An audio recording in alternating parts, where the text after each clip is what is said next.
절기를 지키는 것은 하나님께서 우리를 위해서 어떤 일들을 하셨는가 확인하는 것이고요.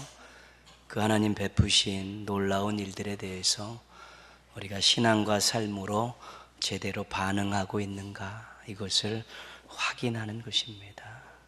그 부활절, 고난주간, 또 사순절 기간에는 우리를 위해서 하나님께서 독생자를 보내주시고 예수님께서 우리를 위해 고난받고 죽으신 것들을 묵상하면서 나를 위해서 이렇게 엄청난 일을 행하셨는데 나는 정말 하나님 앞과 십자가 앞에 제대된 모습으로 살고 있는가 돌아보는 것이고요.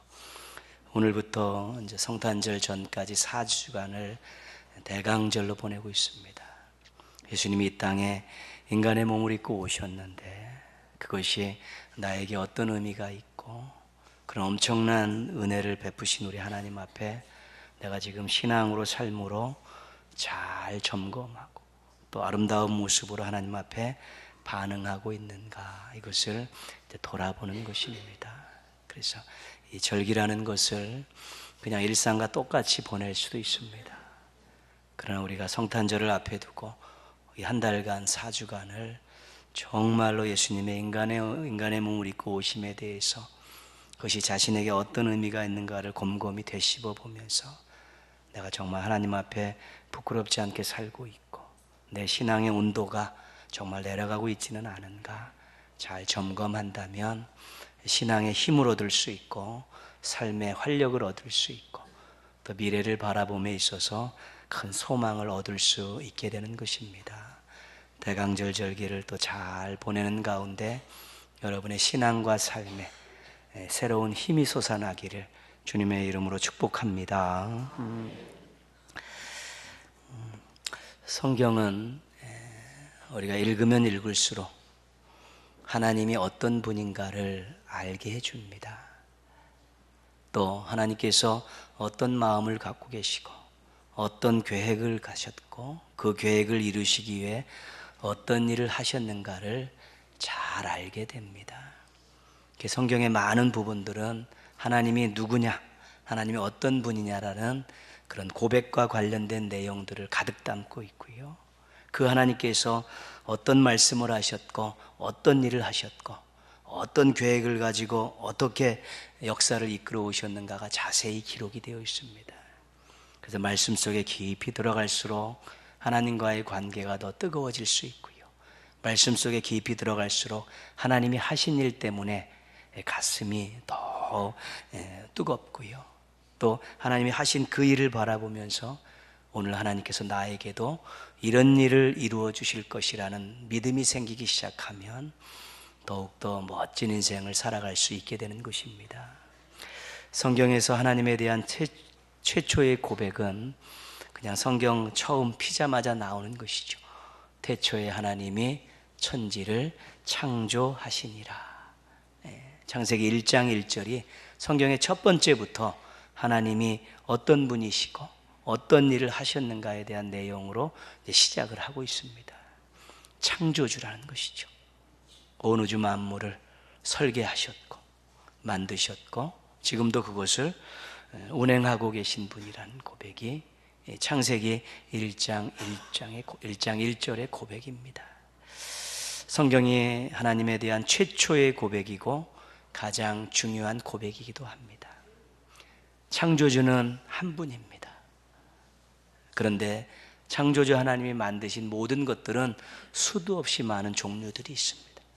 그 중에 한 인간, 우리 한 사람 다 하나님께서 만드신 피조물입니다. 그래서 항상 하나님께서 나를 만드셨습니다. 하나님께서 온 우주 만물을 만드셨습니다라는 이 살아있는 고백이 있으면 겸손해지는 것입니다. 엉뚱한 생각이 들다 할지라도 교만한 마음, 오만한 생각이 든다 할지 하나님은 창조주이시고 나는 피조물입니다. 이 분명한 고백이 살아 움직이면 하나님 앞에서 늘 겸손한 인생들을 살아갈 수 있게 되는 것입니다.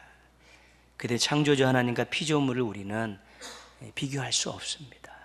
비교의 대상이 안 되는 것입니다.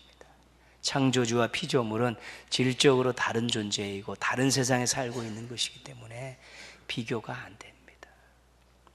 때로는 우리가 창세기에서 시작돼서 요한계시록까지 인간들이 끊임없이 하나님께 대해서 항명하고 거역하고 대적하는 일들이 있는데 전부 다 피조물의 위치를 잊어버려서 생기는 일입니다. 너희가 이 과실을 먹으면 하나님과 같이 될 수 있다라는 그런 에덴 동산의 이 뱀의 유혹에 첫사람들이 넘어가지 않았습니까? 오늘날도 계속되는 것입니다. 너의 지식과 너의 능력 가지고도 또 하늘에 닿을 수 있는 놀라운 일들을 행할 수 있고 네 생명의 주인이 너고 네 인생의 주인이 너라는 사실을 가슴속에 담고 그렇게 멋지게 살 수 있다라는 유혹은 지금도 계속되고 있는 것입니다. 그러나 쉽게 따져보면 우리들은 너무도 많은 한계를 가지고 있습니다.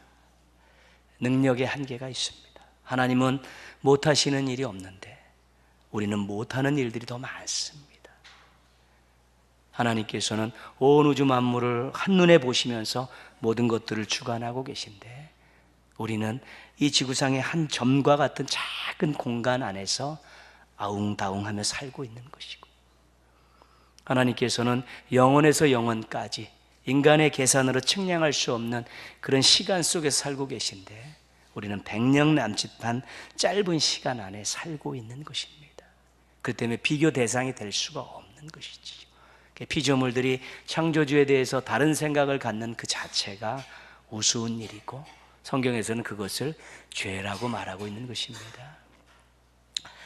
만들어진 존재가 만드신 분과 인격적으로 교제할 수 있다는 것이 기적입니다. 점과 같은 공간에 사는 사람이 우주 만물을 주관하시는 그 하나님의 관심의 대상이라는 것이 기적입니다. 100년 남짓 살아가는 그 인생이 영원하신 하나님과 만남을 가질 수 있다는 그 자체가 기적입니다. 인생이 기적이고 신앙이 기적입니다. 기적이라는 것은 인간의 힘으로 할 수 없는 것입니다. 때로는 생각조차도 할 수 없는 일들이 이루어진 것을 우리가 기적이라고 하죠. 근데 하나님께서 창조주 하나님께서 피조물인 우리와 만남을 가지시고요. 우리와 대화를 하시고 우리를 도우시고 우리를 사랑하신다는 이 엄청난 사실이 우리 입장에서 볼 때는 기적일 수밖에 없는 것입니다. 하나님께서 마음껏 사랑하셔서 베풀어 주신 은혜고 우리 입장에서 보면 기적이고 그렇습니다. 그런 일들을 우리가 지금 겪고 있고 그 속에서 우리가 살아가고 있는 것입니다. 하나님을 없다고 하는 사람들에게 있어서는 이런 감격, 고백 없습니다. 하나님을 믿지 않는 사람들은 이런 감격과 고백이 없습니다. 그러나 하나님의 살아계심을 믿고 우리와 함께 하심을 믿는 우리들은 내가 하나님을 아버지라 부를 수 있는 이 사실이 기적입니다. 제가 기도하는 것을 하나님께서 들어 응답해 주시는 이것이 기적입니다. 내 마음을 헤아려 주시고 내 생각을 알고 계시고 미처 구하지 않은 것까지도 미리 챙겨주시는 그 하나님의 역사가 기적입니다. 이렇게 고백할 수밖에 없는 것입니다. 우리는 부족합니다. 또한 연약하고요. 또한 무지하기도 합니다. 그러나 창조주 하나님께서 우리에게 관심을 갖고 계시고 우리에게 손을 내밀어 주시고 또 우리와 만나 주십니다. 우리에게 하나님을 아버지라 부를 수 있는 자격을 주셨습니다. 그리고 하나님께서 가지고 계신 풍성과 능력과 지혜를 우리가 사용할 수 있도록 허락해 주셨습니다. 이것이 우리들의 중요하고 살아있는 믿음입니다. 나는 약하고 부족하고 연약하지만 하나님은 강하고 풍성하시고 전지하시기 때문에 나의 부족함과 연약함과 무지함을 얼마든지 도와주실 수 있습니다. 이것이 우리의 믿음입니다. 그래서 믿음의 선배들은 이것을 믿기에 용감할 수 있었습니다. 모세는 이것을 믿고 홍해를 향해 지팡이를 내밀었습니다. 여호수아는 이것을 믿기 때문에 여리고성을 돌았습니다.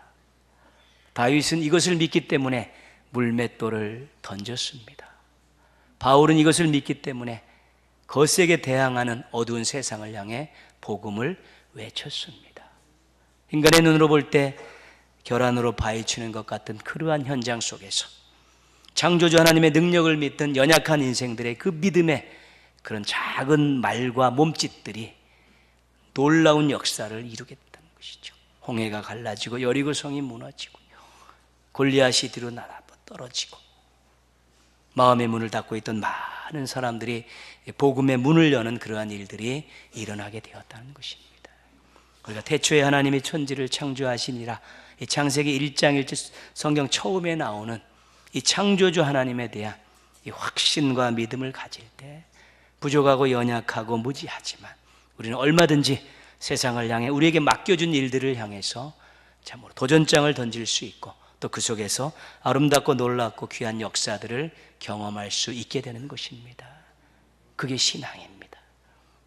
살아계신 하나님께서 어떻게 나를 사용하시고 나의 삶의 자리에서 사역의 현장에서 어떻게 역사하시는가, 이거에 대한 믿음을 가지고 발을 내딛고 말을 내뱉는 것이 믿음입니다. 한계가 있지만 창조주 하나님을 믿고 의지하면서 담대하게 또 당당하게 여러분의 삶을 살아가시기를 주님의 이름으로 부탁드리겠습니다. 오늘 말씀은 요한계시록에 있는 말씀이죠. 성경의 제일 마지막 책입니다. 제일 마지막 책에 우리 하나님에 대한 고백이 또 들어 있습니다. 오늘 말씀 4절에서 5절 중간까지가 한 문장인데요, 요한계시록의 어떻게 보면 서문이라고 할 수 있습니다. 편지의 제일 앞에 나오는 글귀입니다. 제가 조금 읽어보면요, 4절은 요한은 아시아에 있는 7 교회에 편지하노니, 편지의 서문에는 항상 편지를 쓴 사람과 받는 사람이 기록되게 되어 있습니다. 편지를 쓴 사람은 요한이고 편지를 받는 사람은 7 교회, 그 성도들이죠. 그리고 5절 중간에 오시면요, 맨 끝에 보시면, 조금 위에 보시면 은혜와 평강이 너희에게 있기를 원하노라. 이것이 편지의 세 번째, 기원하고 축복하는 것입니다. 그러니까 요한이 내가 아시아에 있는 7 교회에 편지하는데 너희에게 은혜와 평강이 있기를 원한다. 이게 편지의 서문입니다. 그런데 이 중요한 곳에 은혜와 평강을 기원하면서 축복하는데 누구의 이름으로 하고 있는가? 그것이 중간에 들어가 있는 내용입니다. 4절 보시면요, 편지하노니 다음에 보면 이제도 계시고 전에도 계셨고 장차 오실 이와 하나님이십니다.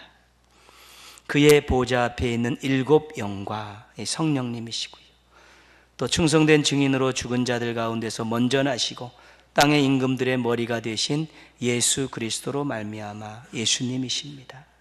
그러니까 요한이 아시아에 있는 7 교회 성도들에게 편지를 쓰면서 성부, 성자, 성령 하나님의 이름으로 그들에게 은혜와 평강을 빌고 있고 삼위일체 하나님 이름을 빌어서 그들을 축복하고 있는 것입니다.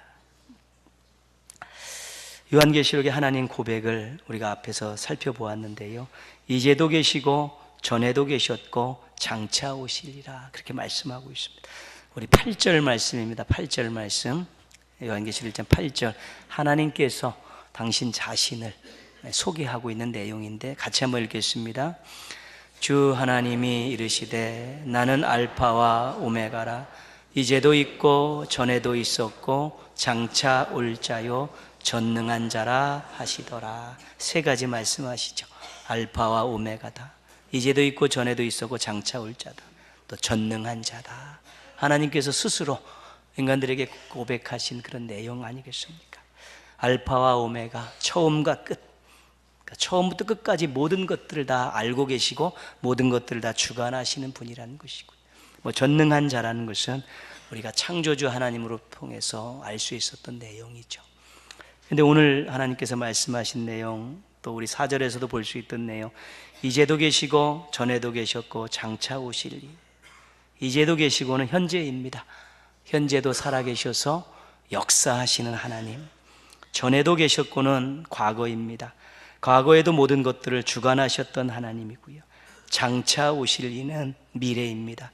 미래의 모든 것들을 계획하시고 이루시는 하나님, 그렇게 되어 실은 우리들이 시간 개념을 과거, 현재, 미래 이렇게 갖고 있는 건 아니겠습니까? 지금 살고 있으면 현재, 지나갔으면 과거, 앞으로 만날 시간은 미래 이렇게 따.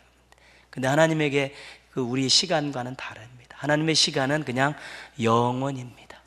시작과 끝이 없는 인간의 숫자로 측량할 수 없는 그 영원이라는 시간 속에 살고 있는데, 그 영원하신 하나님을 유한한 인간이 만나니까 그 하나님을 우리가 쉽게 이해하기 위해서 하나님께서 이제도 있고 전에도 있었고 앞으로 올 자다 그렇게 소개하고 있는 것이죠. 그러니까 쉽게 얘기하면 너희들의 인생 전체를 주관하시는 하나님이시고 너 인생의 모든 것들을 다 알고 계신 하나님이시다, 그런 뜻입니다. 그리고 우리가 지나왔던 시간 역시 하나님께서 주관했던 시간이고, 우리가 앞으로 맞이할 시간 하나님께서 주관하시는 시간이고, 하나님께서 시간의 주인 되심을 고백하는 그러한 표현입니다. 우리가 마흔이 되어서 예수님을 만나서 하나님을 섬기기 시작했습니다. 그러면 그 전까지는 하나님이 안 계셨습니까? 하나님 계셨습니다. 자신이 믿음이 없어서 그때는 몰랐던 것뿐이지요. 그렇습니다. 그 실질적으로 우리가 하나님을 알고 하나님을 믿는 시간은 그렇게 많지 않습니다. 100년 살았을 때 만약에 부모님으로부터 신앙이 연결되지 않았다면 장성해서 하나님을 만났고요, 또 그러다가 또 신앙생활하다가 진짜로 하나님이 어떤 분임을 인격적으로 만나갖고 신앙생활하는 시간이 우리 인생 가운데 실은 그리 많지 않다는 것입니다. 하나님이 진짜 창조주이시고 나의 아버지시라는 영원하신 분이라는 그런 고백을 가지고, 뜨거운 고백을 가지고 살아가는 우리 인생의 시간은 한정이 있다는 것이지. 시편 71편 6절 시인은 이렇게 고백합니다. 나의 어머니의 배에서부터 주께서 나를 택하셨사오니 나는 항상 주를 찬송하리이다. 어머니의 배에서 자신을 택한 것을 어떻게 알 수 있습니까? 태어난 순간도 기억도 없는 사람들이. 그런 하나님께서 전에도 계셨고 이제도 계시고 장차 오시리라는 그 하나님에 대한 분명한 고백이, 믿음이 마음속에 생기니까 하나님께서 내 어머니의 뱃속에서 나의 생명을 만드셨구나, 그때부터 하나님이 나를 알고 계셨구나라고 고백하는 것입니다. 내가 하나님을 몰랐을 때도 하나님이 여전히 계셨고, 내가 하나님을 몰랐을 때 하나님이 여전히 나와 관계된 분으로 존재하고 계셨구나, 그런 고백을 이제 하는 것입니다. 여러분은 하나님을 언제부터 믿기 시작했습니까? 하나님께서 여러분을 언제부터 알고 계셨을까요? 누가 더 먼저, 누가 더 오래 알고 있었을까요? 이 부분이 우리들에게 있어서는 중요한 것입니다. 내가 하나님을 몰랐을 때도 하나님은 나를 알고 계셨습니다. 내가 하나님을 믿음으로 고백하는 이 순간에 하나님은 나와 뜨겁게 역사하고 교제하고 계시고, 앞으로 내가 이 믿음 가지고 살 때 하나님께서 미래에 나와 함께 하실 것입니다. 내 인생 전체가 다 하나님의 장중에 붙들려 있고, 하나님 내가 믿음으로 반응하는 한 나와 함께 하시고 나를 도와주십니다. 이런 고백이 우리들을 얼마나 힘나게 하는지 모릅니다. 어렵고 힘든 일이 있고 해결해야 될 일들이 있을 때, 아무도 나를 도와주지 않을 것 같은 그 시간에도 우리 하나님께서 함께 하시며 위로하시고 격려하시고 새로운 일들을 준비하고 계신다는 것 때문에 우리가 좌절하지 않고 낙심하지 않고 힘을 내고 용기를 내서 다시 일어서고 다시 발걸음을 뛸 수 있는 것은 우리와 함께 하시는 하나님, 과거에도 현재에도 미래에도 함께 하시는 그 하나님 때문에 그렇게 용기를 내서 소망을 가지고 살아갈 수 있게 되는 것입니다. 이미 오래전부터 하나님의 관심과 사랑의 대상이었음을 기억하시면서 지금도 함께 하시고 앞으로 함께 하실 하나님이심을 확신하고 의지하시면서 인생을 더 알차고 아름답게 살아가시기를 주님의 이름으로 부탁드리겠습니다. 하나님이 어떤 분이신가? 창조주 하나님이시고 이제도 계셨고 전에도 계셨고 장차 오실이라는 이 하나님에 대한 두 가지 분명한 확신과 믿음만 가지고 있어도 우린 정말 담대하게 당당하게 살 수 있고 낙심하지 않고 좌절하지 않고 소망을 가지고 살아갈 수 있게 되는 것입니다. 그렇지 않으면 하나님이 무슨 의미가 있겠습니까? 우리의 인생과 정말 긴밀하고 우리 인생을 새롭게 만드시고 놀라운 역사를 이루신다는 그 하나님에 대한 확신이 있어야만 그것이 신앙의 능력이고 신앙의 신비 아니겠습니까? 하나님을 믿는다 하면서 하나님을 의지한다 하면서, 하나님께 기도한다 하면서 우리가 정말 세상 사람들이 보여지는 그 나약한 모습들, 또 한심한 모습들은 절대로 보이지 않아야 되는 것입니다. 오늘 우리가 대강절이 시작됐는데요, 오늘 우리 하나님과 관계된 고백을 살펴보면서 또 예수님은 어떤 분으로 우리에게 또 나타나고 있는가 한번 다시 확인해 보려고 합니다. 5절 말씀 보시면요, 원하노라 그 다음 보시면요, 우리를 사랑하사 그의 피로 우리 죄에서 우리를 해방하시고, 이것은 과거에 역사했던 예수님이죠. 그의 피는 십자가를 말하는 것이죠. 예수님께서 십자가에 피 흘려 죽으심으로 죄인들을 구원하신 사건, 십자가 사건을 우리가 말씀하고 있는 것입니다. 7절 말씀 보시면요, 볼지어다 그가 구름을 타고 오시리라. 우리들의 미래에서 만나 뵐 예수님이시죠. 구름을 타고 오신다는 건 영광 중에 오신다는 것입니다. 영광 중에 재림하실, 죽으셨다가 부활하시고 승천하셨다 하나님 우편에 계셨다가 영광 중에 다시 오실 그 예수님을 만나는 사건, 재림 사건입니다.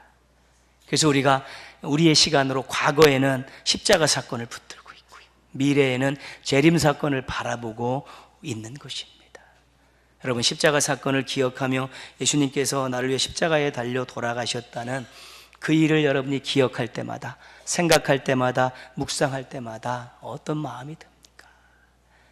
거기에는 감격이 있고 감사가 있는 것입니다. 우리의 인생을 바꾸고 우리에게 생명을 얻었고 우리의 미래를 선물 받은 그런 귀한 사건이기 때문에 그것은 잊지 말아야 될 사건이고 기억하며 살아야 될 사건이고, 그것 때문에 감사와 감격을 가지고 살아야 될 사건이 십자가 사건입니다. 예수님이 과거에 우리를 위해 십자가에 죽은 사건이죠. 나 같은 죄인 살리신 주훈의 놀라와 큰 죄악에서 건지신 주훈의 고마와, 이 찬양이 그런 감격과 감사를 담은 찬양 아니겠습니까? 일상의 삶에서도 이 감격과 감사가 있어야만이 우리가 아름답고 멋진 삶을 살 수 있습니다. 봉사하면서도 이 감격과 감사가 살아 있어야만이 겸손하게 일할 수 있습니다. 사명을 감당하는 사람들이 정말로 이 감격과 감사를 잊지 않아야만이 끝까지 충성할 수 있는 것입니다. 감사가 없으면 무엇인가 시작해봤자 얼마 가지 못하게 되어 있습니다. 인간 냄새만 풀풀 나다가 주저앉게 되어 있는 것입니다. 미래에 있을 재림 사건은 기다려야 하는 사건입니다. 십자가 사건은 기억해야 될 사건이고 재림 사건은 기다려야 될 사건입니다. 왜냐하면 그 때를 우리가 모르기 때문입니다. 그때는 하나님만이 아시고 하나님만이 실행하시는 때이기 때문에 우리는 모릅니다. 그렇기 때문에 그때는 기다려야 되는 것입니다. 빨리 오지 않는다고 불평해봤자 어쩔 수가 없습니다. 천천히 왔으면 좋겠다고 이야기해봤자 아무 소용이 없습니다. 그래서 하나님이 정해신 때에 실행하시기 때문에 그렇습니다. 주님 다시 오셔서 주님 다시 만나는 것에 대해서 부담이 있습니까? 주님 다시 오셔서 다시 만나는 것에 대해서 소망이 있습니까? 부담이 있는 사람이 있고 소망이 있는 사람이 있습니다. 아직도 더 즐기고 싶고 아직도 더 늘려야 될 것이 많고 아직도 회개할 죄들이 많은 사람들에게는 부담일 수밖에 없습니다. 그러나 신앙의 절개를 지키고 말씀대로 살려고 몸부림치는 사람들에게는 소망인 것입니다. 기다림이 있으면 소망이 있고요, 소망이 있으면 인내가 생겨나게 되어 있습니다. 인내가 왜 중요합니까?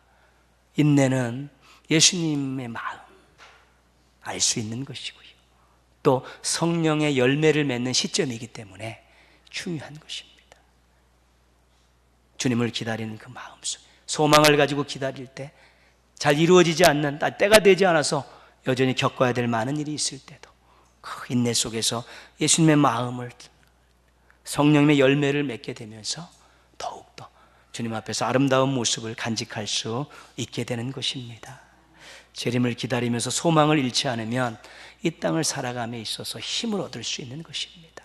조금 어렵고 힘들다 이제 주의 일하며 복음을 위해 진리를 위해서 살고 맡겨진 사명을 감당할 때 조금 어렵고 힘듦이 있어도 넉넉히 이겨낼 수 있는 것입니다. 내 마음 아시기 때문에 그렇습니다. 내가 흘린 땀을 아시기 때문에 내가 기도한 내용들을 아시는 분을 다시 만날 날이 있기 때문에 그때가 인간들은 알아주지 않고 인간들은 때로는 나를 비난한다 할지라도 핍박한다 할지라도 견뎌낼 수 있는 힘이 거기에 있는 것입니다. 십자가 사건을 기억하십시오. 재림 사건을 기다리십시오. 그러면서 정말 이 땅에서 하나님 앞에 아름다운 모습으로 서려고 몸부림치게 된다면 우리 하나님의 놀라운 도우심의 역사가 꼭 이루어지게 될 것입니다. 우리는 과거와 미래 사이 현재에 살고 있습니다. 그래서 기억하며 살고 기다리며 사는 인생입니다. 감사하면서 소망을 가지고 오늘을 살아가야 될 그런 존재들입니다. 6절 말씀입니다. 6절 말씀 한번 같이 함께 읽겠습니다. 그의 아버지 하나님을 위하여 우리를 나라와 제사장으로 삼으신 그에게 영광과 능력이 세세토록 있기를 원하노라. 아멘. 현재를 사는 우리는 나라와 제사장입니다. 하나님과 세상을 연결해주는 사명이 있고요, 죄인들과 의로우신 구원자 되신 하나님과 연결해주는 사명이 있고요, 이 땅에서 사람들에게 하나님 나라를 보여주고 맛보게 하는 그런 사명이 나라와 제사장의 사명이라는 것입니다. 십자가 사건을 기억하면서 재림 사건을 기다리면서 감격과 감사를 가지고 소망을 가지고 이 땅에서 이 세상과 하나님과 잘 연결되도록, 또 죄인들이 예수 그리스도를 만날 수 있도록 이 땅에서 우리가 아름다운 삶을 통해서 하나님 나라가 어떤 것인가를 보여주고 맛보게 하는 그런 삶을 살아가는 것입니다. 그것이 하나님의 영광을 위한 것이고 그것이 하나님의 뜻을 받들어 살아가는 아주 중요한 삶의 모습이라고 오늘 말씀하고 있는 것입니다.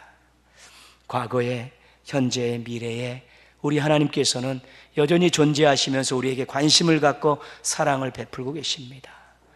예수님은 과거에 우리를 위해서 십자가에 죽으셨고 현재 우리를 위해서 기도하고 계시고 지금 미래에 다시 오셔서 우리의 모든 것들을 새롭게 하시면서 우리를 하나님 나라로 인도하실 준비를 하고 계십니다. 우리가 과거에 어땠는지는 모르겠습니다.